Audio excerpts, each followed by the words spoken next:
कैलाश पर्वत पर एक अत्यंत शांत और सुरम्य संध्या थी।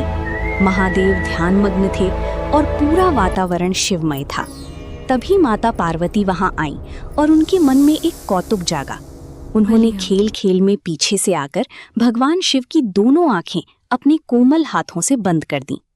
शिव की दाईं आंख सूर्य और बाईं आंख चंद्रमा का प्रतीक मानी जाती हैं। जैसे ही माता पार्वती ने उनकी आंखें ढकीं, संपूर्ण ब्रह्मांड में अचानक घोर अंधकार छा गया।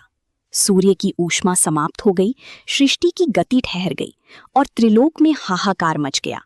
पेड़ पौधे मुरझाने लगे और देवता तथा ऋषि मुनि भयभीत होकर त्राही त्राही करने लगे।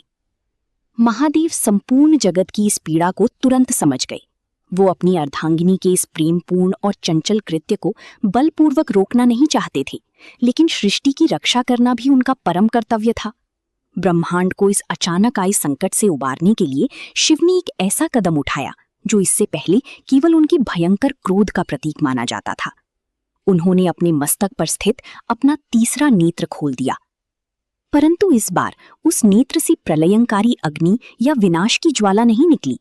इस बार उस नेत्र से ब्रह्मांड को रोशन करने वाला दिव्य, शीतल और प्राणदायी प्रकाश फूट पड़ा। उस एक नेत्र की ज्योति ने करोड़ों सूर्यों के बराबर प्रकाश उत्पन्न किया, जिसने पूरे ब्रह्मांड में फैले अंधकार को पल भर में चीर दिया। जीवन जमने से बच गया और प्रकृति को नई ऊष्मा तथा ऊर्जा मिली।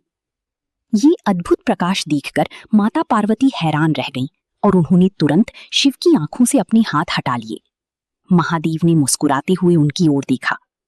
उस दिन देवताओं और संपूर्ण सृष्टि ने जाना कि महादेव का तीसरा नेत्र केवल कामदेव को भस्म करने या प्रलय लाने का साधन नहीं है। जब सृष्टि पर अज्ञान और अंधकार का संकट आता है, तो वो नेत्र करुणा, ज्ञान और जीवन रक्षक ज्योति का परम स्रोत भी बन सकता है।